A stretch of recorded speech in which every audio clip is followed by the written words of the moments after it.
โอ้โหยังเลยลูกโอ้ย บ่ฮู้หยังเลย โอ้โหยังเลย เอาแล้วสร้างเว้าแทะบานเฮ็ดในใดสานี่ ผู้วิชา บ่ฮู้หยังเลย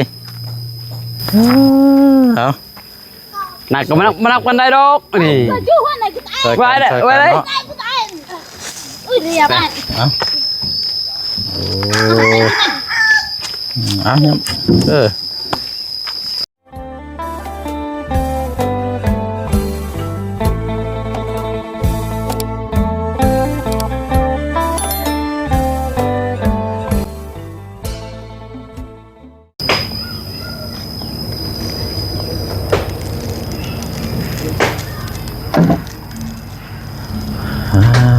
เอาไปจังเนาะ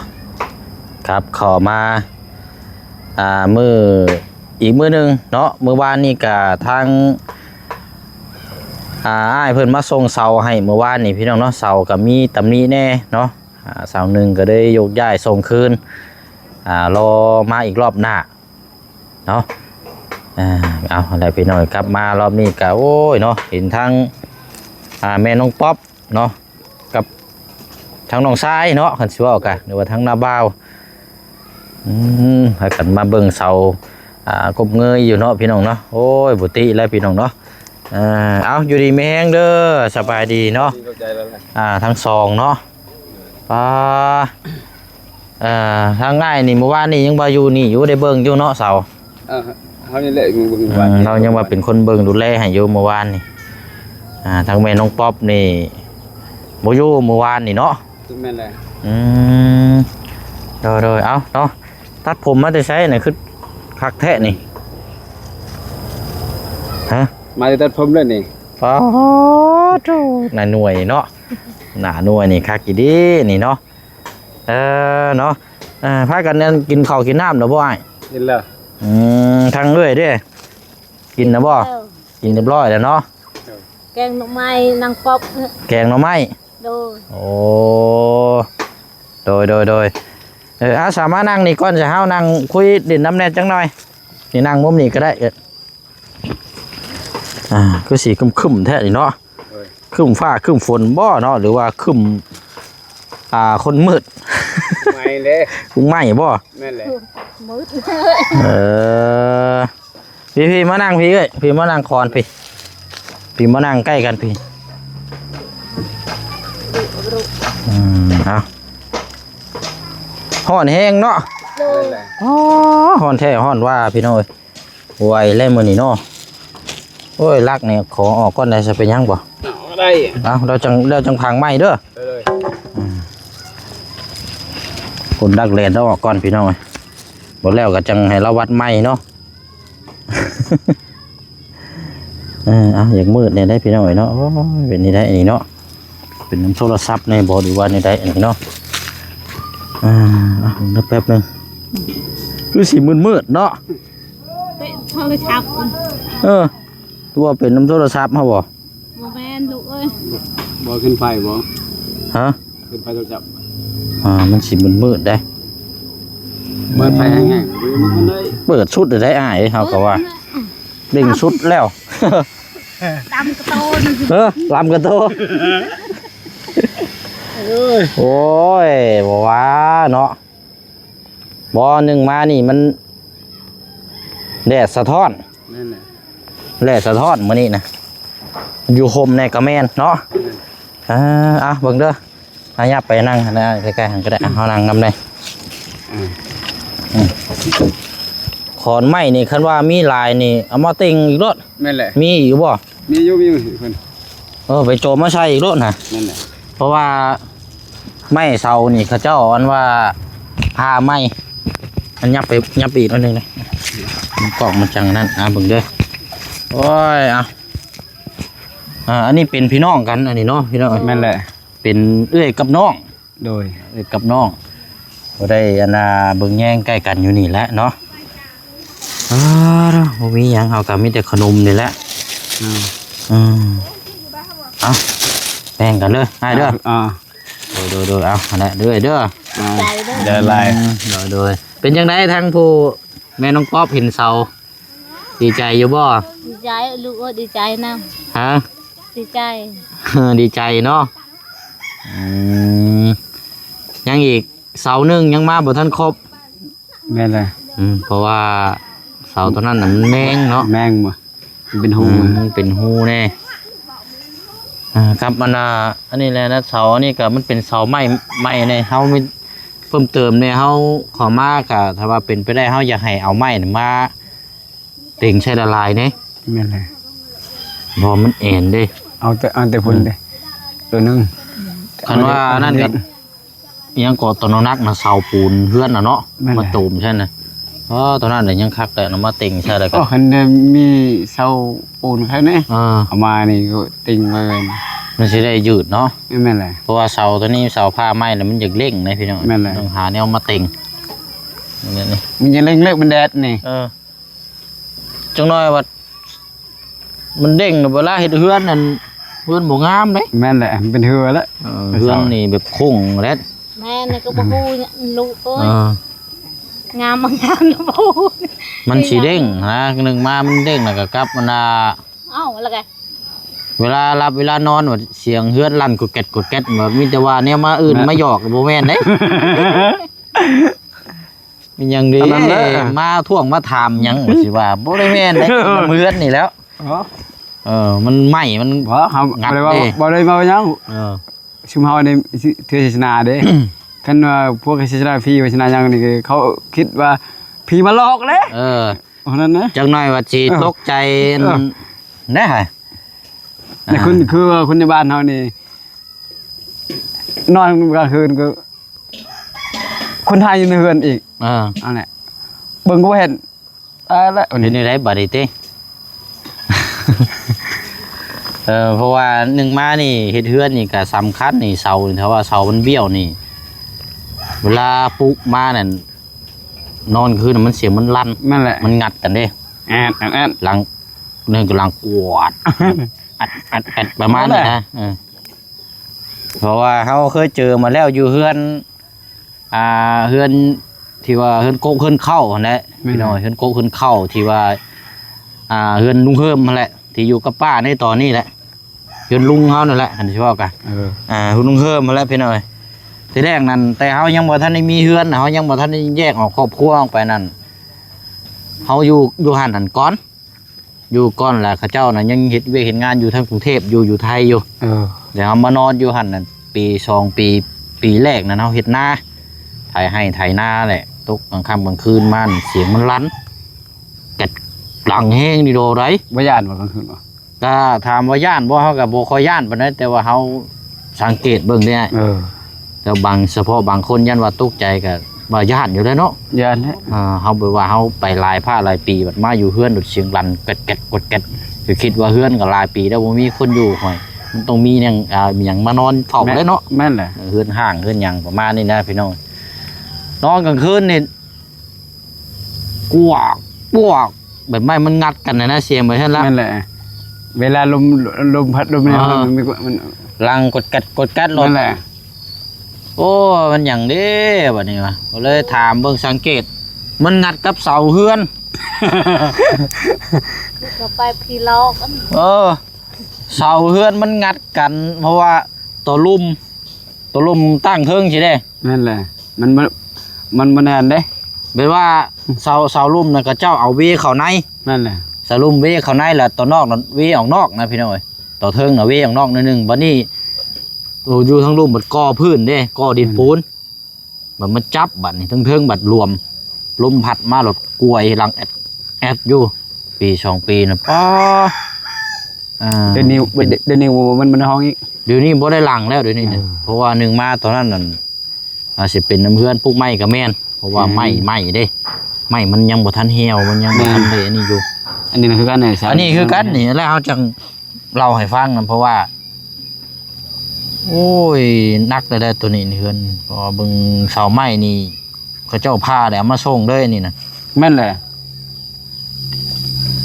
มีแต่เฮาดูแลเอาแล้วบัดเบิ่งนำได้อ้ายนั่นแหละมีเอาไม้เอายังยันว่ากันแล้วมันเหี่ยวแล้วนี่ใกล้จะเหี่ยวแล้วมันเหี่ยวลงกับใครอยู่คันว่ามันในช่วงที่มันเหี่ยวเลยเฮาจะให้หาเอาไม้ให้แล้วมาติ่งใส่หลาย มันจังบ่ขดบ่เบี้ยวมันจักย่ำใดสิได้ปลุกเนาะ แม่นเลย งบก็ยังขาดหลายพี่น้องเอ้ยก็เลย อยากมาให้คำแนะนำเบิ่งดูแลเรื่องเสาก่อนมีอยู่บ่ไม้เต็งไง มีอยู่ยังมีลายอยู่บ่ มีลายแล้ว เดี๋ยวตอนนั้นก็เอามาเต็งรถหันตอนนั้นก็ ในพุ่นสมมุติอีพุ่นไม่เช่าอีพุ่น อยู่น้องพระเจ้าก้อนมาเต็งหมองกลางด้วยรถนี่ ว่าแม่นก็เขายืมเช่าเขาเองดิ บัดย่ เช่าเพิ่นโคเขาเพิ่นอยู่ลมพุ่น ำบัดเวลาพระเจ้าใช้จังมาเขายืมก้อนทำมาบนนั้นก็เจ้ามานี่เต็งหมองกลางเลยนี่หมองขอบบ่ต้องเต็งเด้อเน้นเต็งหมองกลางเลยให้มันดีดดงเพราะมันยังกงอยู่เด้นี่ กงนี่เขาแบบเป็นบ่เป็นอะไรจริงเป็นบ่ปิ้นมาสิละถูกต้องแล้วเจ้าอย่าไปปิ้นได้ เป็นตัวนี้มันงานเอาอย่างนี้ บ่ต้องปิ้นมาสิแล้วถูกต้องแล้วให้มันกงแล้วมันเต็งแล้วมันสิยืดได้มันยืดลงเจ้าไปเอาลายที่มันดีดขึ้นมาเจ้ายังโวยมันยังรักแล้วเจ้าแบบนี้แล้วถูกต้องแล้วเจ้าหาเนี่ยมาเต็งเนี่ยไม่มาใส่เพิ่มอีกนี่แหละเสาเมื่อวานนี่ก็เนาะเราเจ้าของเราเห็นก็ให้พี่น้องเว้ยทางน้องป๊อบก็เพราะว่า2 รอบเลย ช่างรบก็ส่งคืนแหละ เพราะว่าเสาบนมา2 รอบน่ะบ่ค่อยงามพี่น้องรอบนี้ก็ยังธรรมดาอยู่นะน้องเพิ่นก็เลยใจเสียใจก็แม่นเนาะตกใจเสียใจพี่น้องเพราะว่าอยากให้หลักเลยก็อยากให้มันดีมันงามหั่นแหละเนาะเพราะว่าคือหมู่มาบัดคืองามบัดเราบัดของเราหลุดมา2 รอบบัดบ่ได้งามปานใดยังบ่พองามปานใดนะแถมบ่ยังได้ส่งกลับอีกมันก็เลยตามอื่นตามใจทั้งน้องเพิ่นเมื่อวานนี่เนาะแล้วก็เบิ่งดูแลน้ำกันนั่นแหละพี่น้องก็มีคุณค่าเบิดน้ำกันนั่นแหละเนาะเพราะว่าคือผู้ใหญ่เพิ่นซอยเฮาก็เบิ่งดูแลเอาบัดนี้เนาะเบิ่งให้มันมีคุณค่าคือเพิ่นซอยแล้วเฮาก็ต้องดูแลนำบัดนี้บ่แม่นว่าเพิ่นซอยเพิ่นมอบให้แล้วบัดบ่พัวระบัดบ่มาเบิ่งมาแย่งเปี่ยวชงฉิ่งอยู่ปานไม้โอ้บ่ได้ได้เนาะปานไม้คนบวยนี่เพิ่นเห็นเพิ่นก็บ่คักเด้เนาะคือชุมเฮาบ่เห็นนะเฮาเห็นเฮาก็อยากทั่วอันใดที่เฮาบอกได้เฮาก็แนะนำเนาะแนะนำแล้วก็เฮ็ดซอยกันเนาะนั่นแหละเบิ่งแย่งซอยกันนั่นแหละมันยังน่ะฟ้าห้องเสียงฟ้าห้องอุ้ยพอจังหวะฮ้อนได้นี่เนาะนั่นแหละพอสิตกเลยแล้วนี่พี่น้อยเนาะก็โดนเบิ่งน้ำกันเนาะก็ได้ยินทางบ่าวประธานป้องพี่น้องไอ้คือว่าไปสร้างตีนเสาแล้วเมื่อวานนี่คือว่าไปสร้างตีนเสาเลยตีนเสาเฮือนนี่แหละบัดแล้วแล้วก็จังสีเอามาส่งเนาะเบิ่งน้ำกันนั่นแหละเสานี่บ่ฮู้ว่าสร้างเสาแบบตั้งหรือว่าแบบบ้านน้องใจดีกับบ่ฮู้คือกันได้นี่ครับพี่น้องจับน็อตบ่หรือว่านี่ได้กับต้องเบิ่งน้ำกันอีกเท่านึงเอาแล้วละแบ่งก่อนเด้อขนมเด้อขึ้นไปย่าน่ะโอ้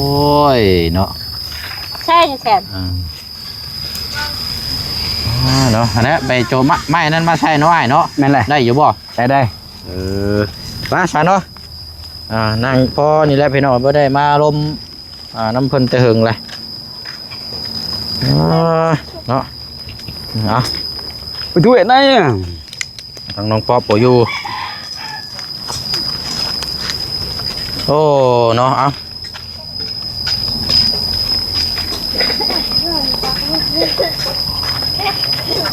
พี่ไอ้นี่ใช่มองพี่มองมันคดนั่นพี่เสามันยังอ่ะเว้ยเกือบแล้วเจ้าเกือบแตกบ่เห็นนั่นเจ้าตัวละเจ้าใครเลยเจ้าเกือบแล้วนี่ได้นี่เต็งไว้ละลายจังน้อยเนาะกันมันอันนี้คันว่าได้ปูนี่ยังสิคักได้นี่กับระวังเด็กน้อยและบ่ให้เด็กน้อยมาดิ้นเด้ออย่ามันสิหนีบอย่างกระเจ้าแล้ว ฮะ โอ้โหยังเลยลูกโอ้ย บ่ฮู้หยังเลย โอ้ยยังเลย เอาแล้วสร้างเว้าแทบบาดนี่เห็นในได้สานี่ โอ้วิชา บ่ฮู้หยังเลย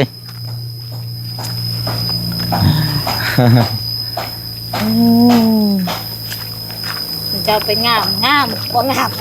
บ่ฮู้ งามก็คืองามบ่งามก็บ่ฮู้บ่ บ่ฮู้ กันสิว่าก็ง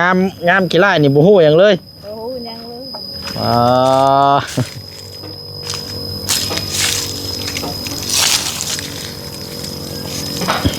มันเป็นเสาไม้ก็อยากให้แนะนำหาเอาไม้มาเต็งดลายเนี่ยจังได้ถ้าว่ามีหั้นนะมันเสามันจังสิได้งาม เอาไอ้ตัวเนาให้ดึง อืม เรียกให้กลางทีแท้จะนอนหลับเรียกมาเนาตี อะไรคักแล้วฮะนี่มองนี่ลงมองนี่อ่านี่มองนี่ นี่คือก้อน มองมันเอ็นคักนั่นนี่ติงไว้รถฝนตกลงมาบาดนี่น้ำซึมกับไปยืดเลยบาดนี่ตรงคักบานยังมีอีกอยู่บ่ ใส่ปลาย ไหนกันเราเลือกกันเราเลย เยอะลำตัวเนาเลย เรียบไป ไหนชิเอาชิกู ฝนสิตกไปจัดบาดนี่เนาะ ละกลางละ ไหน แห้งอยู่ดิ โย้ย ได้บ่สิเอาเสานี่บ่ อ๋อโธ่ ไปนะ ใหญ่ครับเนาะไหวอยู่บ่ โอเคมั้ง คันบ่ไหวก็เอาไว้ก่อนได้ เรียบนะแค่เรียบได้ตัว ตัวนี้มันเป็นยังนี่ตัวน้อยนี่ ไอ้ตัวไหนเอา ไหนเลยบ้า เอา ให้ อืม ไม่ต้องที่ได้ไหน วางดีๆเอ้ยเจ็บนั่นได้ ที่ได้ไหนโอ้ยตายแล้วไง ตรงไหนอย่าไปโยนตรงไหนเอา หนักก็มานับกันได้ดอกนี่ จุ๊บว่าไหนก็ตาย ช่วยกันช่วยกันเนาะ ตายอุ้ยเรียบได้จุ๊บ เอาผมก่อนหัวหน้า เป็นอยู่หุ่นหัวเป็น ชิดมาบ่เสาอันนี้น่ะเสาเฮือนบ่นี่กะ แม่นเลย โอ้ เฮ้ยเรียบโอ้ยนักเรียบตั้งเลยกันปันไหนเย่อันอุ่นปรุง เอาจบมาใส่กันเฮาสิวางไปไล่เลยตัวนี้นี่เอาปงนี่ก็เล็กจังเชียนเอาเนาะ แม่นเลย เอาโอ้เอาเนี่ยเฮ้ยเนี่ยรถมันเนี่ย แล้วเก๋สว่างขึ้นตอนจางนู่น พอเอาไว้ให้แล้วตัวนั้นน่ะถูกต้องละ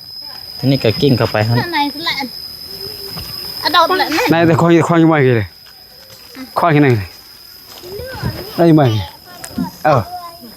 เว้ยนั่นอะไรนั่นอะไรดี ถูกต้อง นั่นอะไรดี อันไหนเอาอย่างน้อยก็ยังมีตัวแนวเต็งอยู่โอเคแล้วหาบัตรนี่ก็แล้วหาเสาตัวนั้นก็เอาไว้ก่อนก็ได้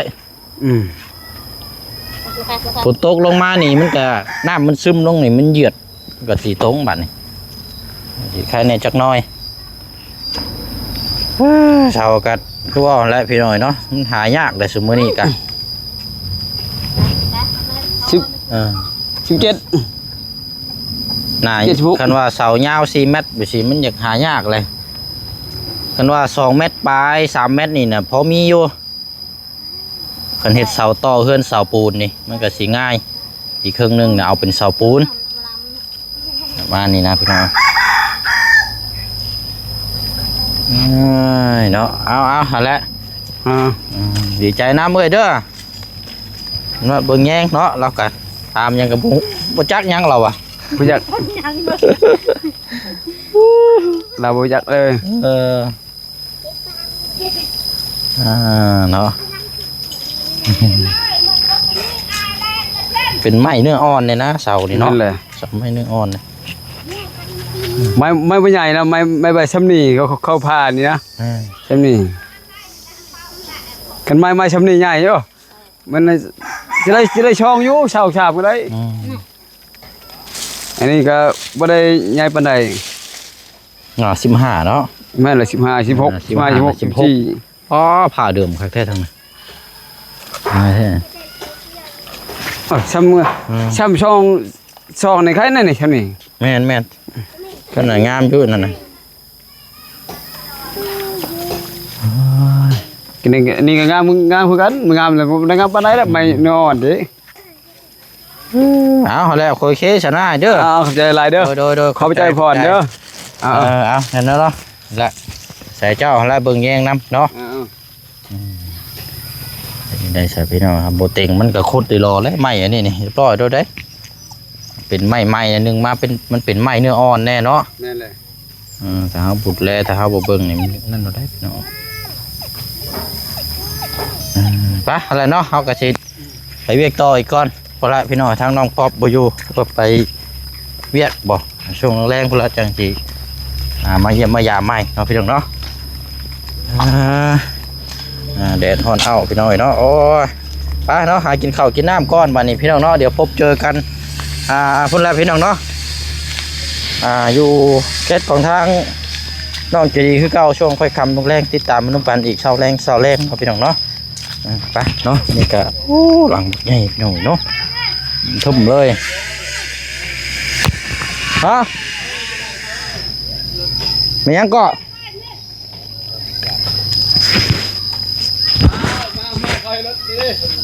อ๋อเรายันนั่นมาอยู่ใต้พื้นยันเหยียบรถมาแล้วพี่น้องมันไปแล้วเนาะลาพี่ละน้องไปก่อนนะพี่น้องเด้อเนาะพบเจอกันในคลิปหน้าเนาะพี่น้องเนาะบ๊ายบายเลยพี่น้องเด้อเนาะ